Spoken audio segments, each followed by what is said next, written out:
Hi there, my name is Guy. I want to talk to you rather informally today about the future of work, opportunity, and entrepreneurship in the digital economy. And what does that look like, and what does it mean for all of us as we consider, as we plan and design some workforce development systems for the future, for the 21st century. So, as a CEO of NAC, a technology company that is working to reshape this space, and turn it on its head using the power of artificial intelligence and behavioral neuroscience and game theory, I want to share with you a few insights and a few critical factors that I think are catalytic in their nature and can help you achieve a new type of outcomes at new time scales and using new fundamental economics that turn the unit costs that we've seen up until now on their head. So some of those important factors are first the use of mobile devices. So we know that people everywhere, even in the poorest regions and in the lowest socioeconomic strata, are getting access to mobile phones. Now it doesn't necessarily mean that they have access to an advanced iPhone model that costs a lot of money. It may be one of the cheapest but still highly functional mobile devices. That mobile device is really the gateway. That's kind of the most important thing that can change the life of those people.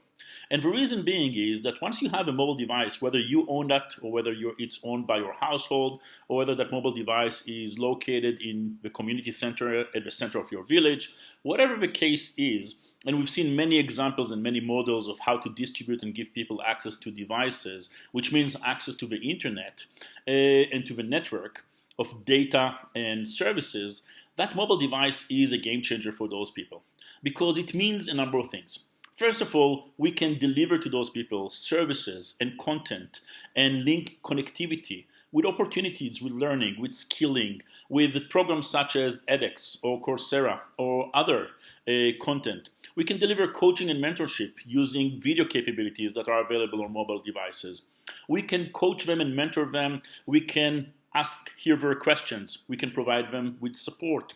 We can provide with not only the workforce readiness and skilling and learning services that they need, but we can provide healthcare and mental health and other type of services that holistically are needed in order to position a person in a place where they can leverage their potential and fulfill the promise that they have inside them for a better life and a better future. So mobile devices are really critical. They mean that we are able to disrupt barriers to access, barriers to opportunity, that we can reach people anywhere, wherever they are. We can connect people also with jobs and with gigs that are not co-located, that are not geographically located close to where they are. That means that we don't necessarily have to commute to any particular place. So the new forms of work in the digital economy that are powered by digital devices, by the flow of data over the internet, and by tools that leverage the power of artificial intelligence mean that people can become productive. They can use their fundamental underlying assets. They can upgrade those assets through and their inherent potential through learning and skilling, and they can deploy them and use them to create economic value for themselves, their families, their communities, their villages, and beyond from any point in the world where they are. They can work for a company that is half the other side of the world. They can do all sorts of jobs. They can participate in all sorts of opportunities.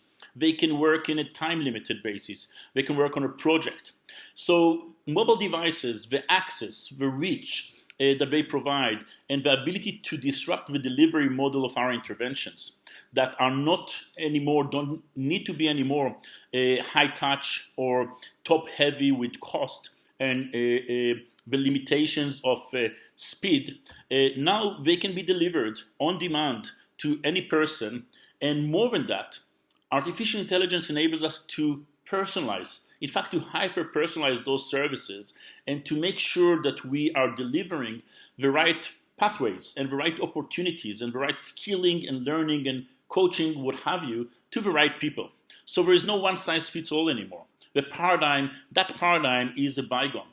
And the future is one where people are getting access over mobile devices, are getting hyper-personalized opportunities and services that put them on the most effective pathway to opportunity.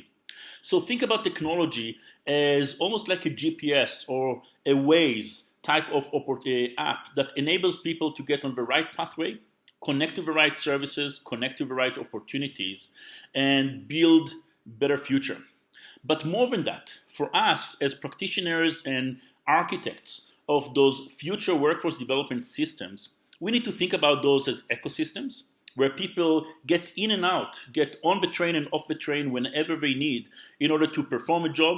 But when they need new skills, when they need to acquire new knowledge, when they need some leadership, mentorship, or whatever it is, they get back into the ecosystem and then they get connected to the new opportunity. So it's almost like a Venturic pipeline that gets people from wherever they are, equips them with whatever they need, and connects them to the most promising opportunity. But this happens as a loop. This is a continuous, ongoing process that promises people not a one-off intervention, but rather an ongoing, viable, ecosystem-driven pathway that enables them to continue and build their fundamental human assets and continue to reap the rewards and the economic security that they can produce by turning their potential into highly valuable, employable, workforce-ready talent. The ways that they will deploy their talent can be numerous. It could be the gigs of the future. It could be jobs. It could be a portfolio of jobs. It could be self-employment through entrepreneurship. In fact, we see in many parts of the world, whether it is Africa or elsewhere, where self-employment in the form of micro-entrepreneurship is really the only engine of job growth, unless those people work for the demand side that is outside the continent. Entrepreneurship and the ability to support people and predict who will be successful and how to support and equip those people and get them on the right pathway is another disruption that is happening as we speak here. Lastly, I want to mention kind of the importance of data and AI, because that means that we're able to continuously engage people. That continuous engagement means that we have much more data coming out of those micro interactions. We are able to then apply those data analytic tools to extract insights from that data, to better understand communities, talent pools, people, opportunities, and much more, and then to entice and to attract the right employers, the right opportunities, the right education and learning providers to the right communities, connect them over the internet, and continuously turn data into insights, decisions, and actions to continuously improve and generate more impact and more returns from our interventions. It's a new age of impact. It's a new age of eradicating poverty at scale and providing people with equality, with socioeconomic mobility, and with access to opportunity. The fundamental economics are changing and turning on their head because the unit cost that we are seeing today is unprecedented and enables us not only to achieve those outcomes at incredible scale, but also to accelerate outcomes and all that, keep it within a unit costs that are manageable and affordable for governments and societies around the world. I hope this has been helpful. I'm happy to share more information, of course, and wish you a good day. Thank you.